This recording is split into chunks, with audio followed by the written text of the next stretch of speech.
सुखपुर नामक गांव में रत्नू नाम का एक नाई रहता था। वो गांव का बहुत पुराना नाई था और सभी लोग बाल कटवाने के लिए उसके पास ही आते थे। रत्नू का एक बेटा जग्गू था, जिसे अपने साथ काम पर लगाने के लिए दिन रात उससे मिन्नतें करता था। अरे बेटा, अब मैं बूढ़ा हो रहा हूँ, तुम्हें अब मेरा काम संभाल लेना चाहिए। तुम्हें कितनी बार समझाया है, एक नाई का बेटा नाई ही बनता है, राजा नहीं बन सकता। परंतु तुम्हारे भेजे में तो कोई बात ही नहीं जाती है। तुम मेरे साथ काम सीखना शुरू करोगे तभी तो दुकान संभाल पाओगे। नहीं नहीं, मुझे ये नाई का काम नहीं करना। मुझे ये काम बिल्कुल भी पसंद नहीं। अच्छा, एक नाई के बेटे होकर तुम ये सब बातें कर रहे हो। तुम्हें ये काम नहीं पसंद? तुम नाई नहीं बनोगे तो क्या राजा बनोगे?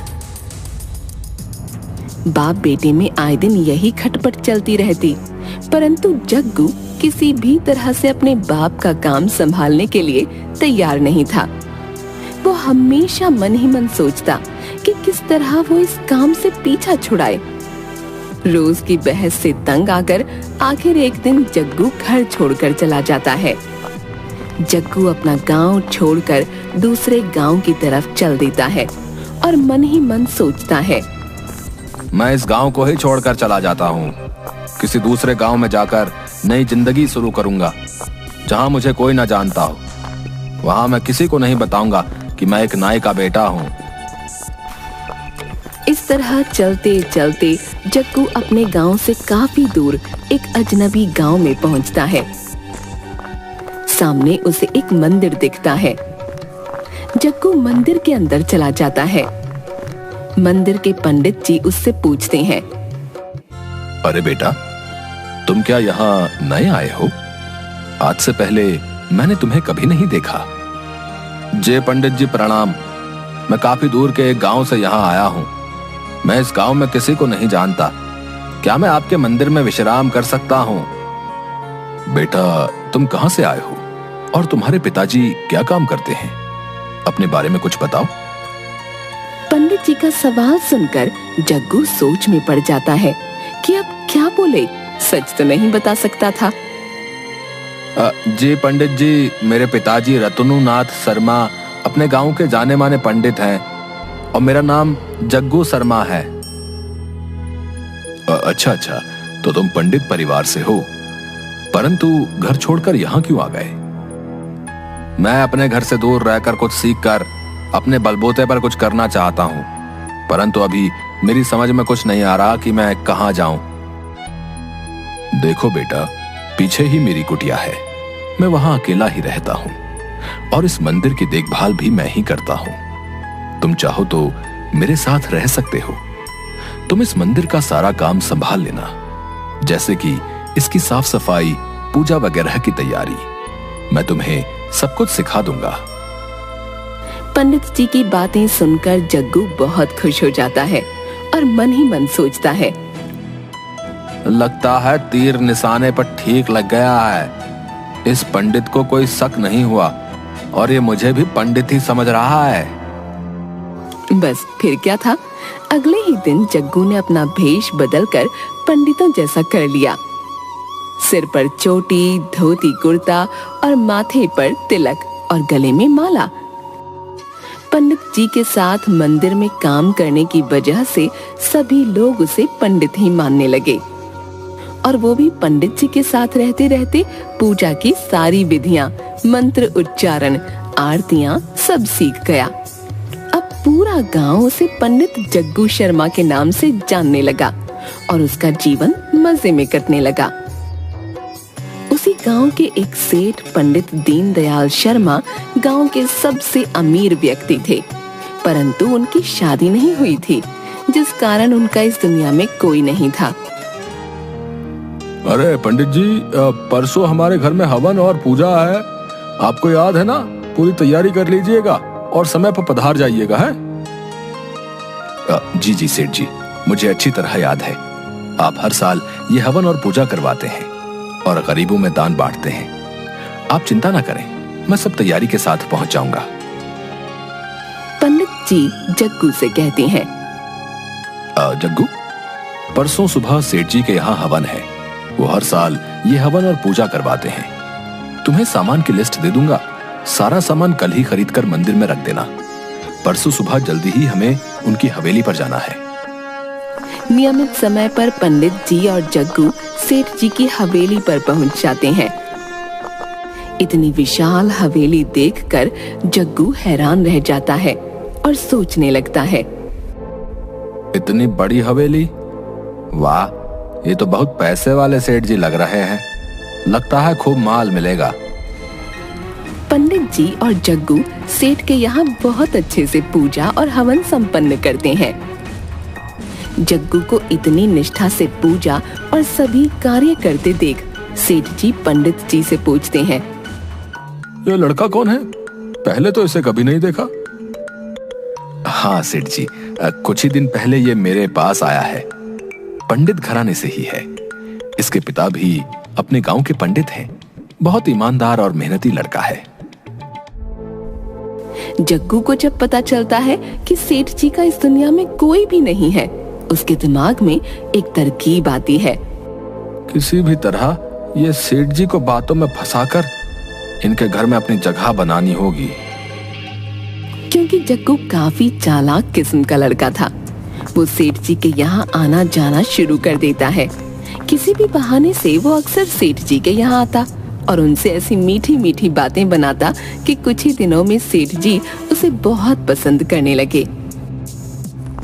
एक दिन पंडित दीनदयाल मंदिर में दर्शनों के लिए आते हैं, तो वापस जाते समय सीढ़ियों के पास उनकी सोने की चेन गिर जाती है।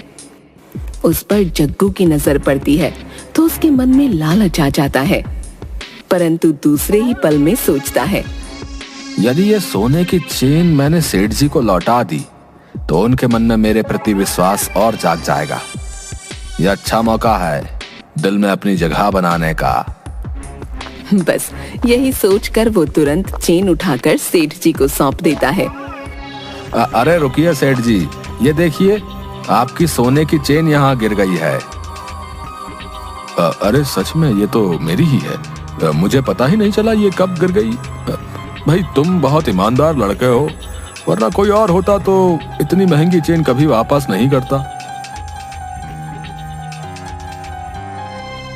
कुछ दिनों के बाद जग्गू मन ही मन एक प्लान बनाता है और एक व्यक्ति को 500 रुपए देकर कहता है, देखो तुम्हें मेरा एक छोटा सा काम करना है। पंडित दीनदयाल रोजाना सुबह मंदिर आते हैं। उस समय उनके साथ कोई नहीं होता, तो जब वो मंदिर से निकलें थोड़ी दूर जाने पर उन्हें रास्ते में रोककर उनसे उनका बटुआ छीन लेना। तभी मैं वहां आ जाऊंगा और तुमसे लड़ने लग जाऊंगा। तुम मुझे नकली मुक्के और लात मारना, बदले में मैं भी तुम्हें मारूंगा और तुम वहां से भाग जाना। अगले दिन पंडित दीनदयाल जब मंदिर से निकलते हैं, तय समय के अनुसार वो गुंडा वहां आता है और वही करता है जो जग्गू ने कहा। जग्गू तुरंत वहां पहुंचकर उस व्यक्ति से लड़ने लगता है और सेठ जी पर अपना प्रभाव बढ़ाने के लिए उस व्यक्ति से झूठ मूठ मार भी खाता है और सेठ जी का पर्स वापस लेकर उस आदमी को वहां से भगा देता है। बस इस घटना के बाद तो सेठ जी के मन में जग्गू के प्रति बहुत प्यार और विश्वास जाग जाता है और वे उसे पसंद करने लगते हैं। अगर आज ये लड़का ना होता तो न जाने क्या होता। भला हो इसका। पंडित दीनदयाल शर्मा एक दिन मंदिर के पंडित जी को अपने पास बुलाते हैं और उनसे कहते हैं, अब देखिए पंडित जी, मैं आपसे एक बात कहना चाहता हूँ। मुझे ये लड़का जग्गू बहुत ही पसंद है। ये काफी ईमानदार और अच्छा लड़का है और फिर पंडित परिवार से भी है। मैं तो अब बूढ़ा हो रहा हूँ, मेरा कोई वारिस नहीं है।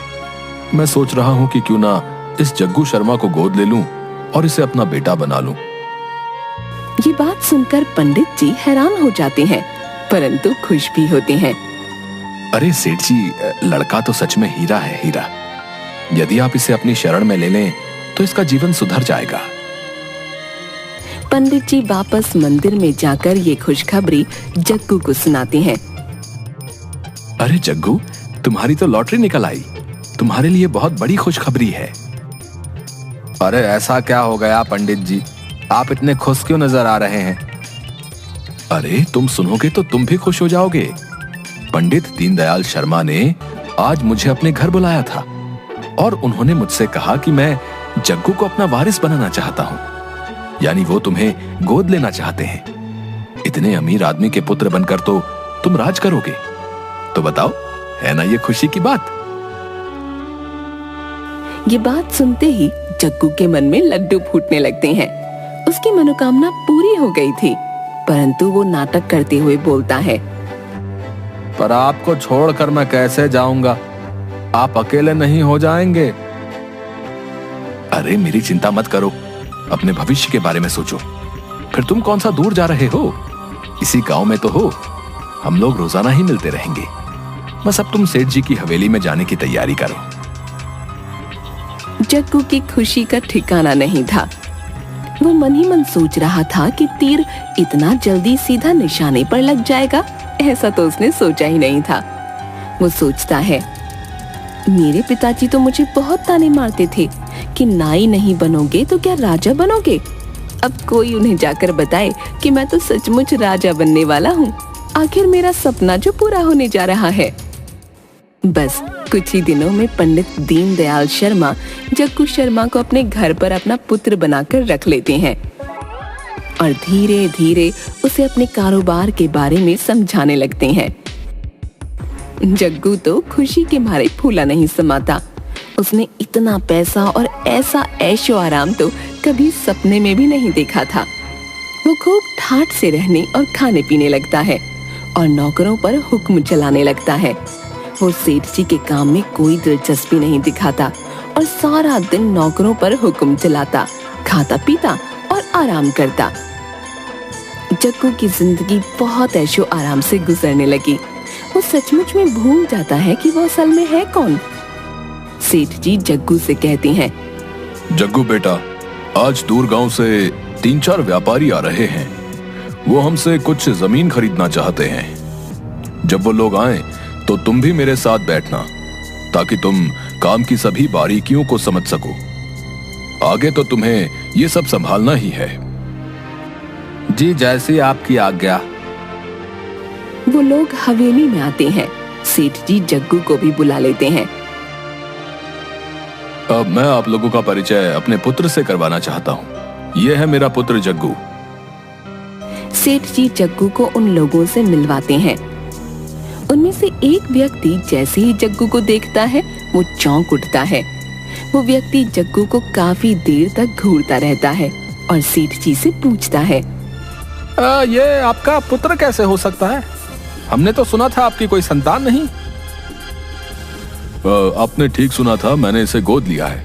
इस पर व्यक्ति बोलता है, आप तो घराने के पंडित हैं, आपने एक नाई के लड़के को गोद कैसे ले लिया? सेठ जी सुनते ही गुस्से से लाल पीले हो जाते हैं। अब नाई का लड़का? अब ये क्या बकवास कर रहे हो? ये तो पंडित घराने से है। चाहो तो गांव के पंडित से पूछवा सकता हूँ। इस पर व्यक्ति बोलता है, मैं इसे पहचान गया हूँ। ये मेरे ही गांव के नाई रत्नू का इकलौता बेटा जग्गू है, जो कि अपने बूढ़े बाप को इस उम्र में अकेला छोड़कर यहाँ मजे कर रहा है। ऐसी बातें सुनकर जग्गू के पैरों तले जमीन खिसक जाती है। वो डर जाता है कि अब तो उसकी पोल खुल गई है। जग्गू ये नहीं जानता था कि झूठ की उम्र ज्यादा नहीं होती। वो एक ना एक दिन सबके सामने आ ही जाता है। जग्गू घबराकर सेठ जी से माफी मांगने लगता है। अब सेठ जी, मुझे माफ कर दीजिए, मैंने आपसे झूठ बोला था। यह व्यक्ति बिल्कुल सच बोल रहा है। मैं एक नाई का ही बेटा हूँ। मंदिर में पंडित जी के पास रहने के लिए मैंने ये झूठ बोला था कि मैं पंडित घराने से हूँ। ऐसी बातें सुनकर सेठ जी को बहुत गुस्सा आता है। अपने नौकरों से कहकर सेठ जी जग्गू को धक्के मरवाकर घर से बाहर निकाल देते हैं। उसका इतना बड़ा झूठ पकड़े जाने पर गांव के सभी लोग उसे उस गांव से धक्के मार मार कर बाहर निकाल देते हैं। आखिर सब जगह से धक्के और गालियां खाने के बाद जग्गू अपने पिता के पास वापस गांव में जाता है। जग्गू को देखकर उसके पिता उसे गले लगा लेते हैं। जग्गू उनसे माफी मांगता है। पिताजी मुझे माफ कर दीजिए। मैंने अपनी हैसियत को भूलकर बहुत ऊंचे ऊंचे ख्वाब देख लिए, और सबसे बड़ी बात यह कि मैंने उन्हें पूरा करने के लिए गलत रास्ता अपनाया। लोगों से अपने बारे में झूठ बोला और आपको इस उम्र में अकेला छोड़कर चला गया पिताजी। इन्हीं सब बातों की मुझे सजा मिली है। आइंदा से मैं ऐसी कोई गलती नहीं करूंगा। मैं समझ गया हूं कि कोई भी काम छोटा या बड़ा नहीं होता। हमें अपनी सच्चाई को अपनाकर पूरी ईमानदारी से अपना काम करना चाहिए, ना कि झूठ व मक्कारी से जिंदगी जीने के बारे में सोचना चाहिए। जग्गू की बातें सुनकर उसके पिता कहते हैं, यदि सुबह का भूला शाम को घर आ जाए तो उसे भूला नहीं कहते। तुम्हें अपनी गलती का एहसास हो गया और तुम लौटकर मेरे पास आ गए। बस मैं तो इसी में बहुत खुश हूं। तुम्हें जिंदगी ने बहुत अच्छी सीख दे दी है। अब आइंदा तुम कभी भी अपने जीवन में रास्ता नहीं भटकोगे।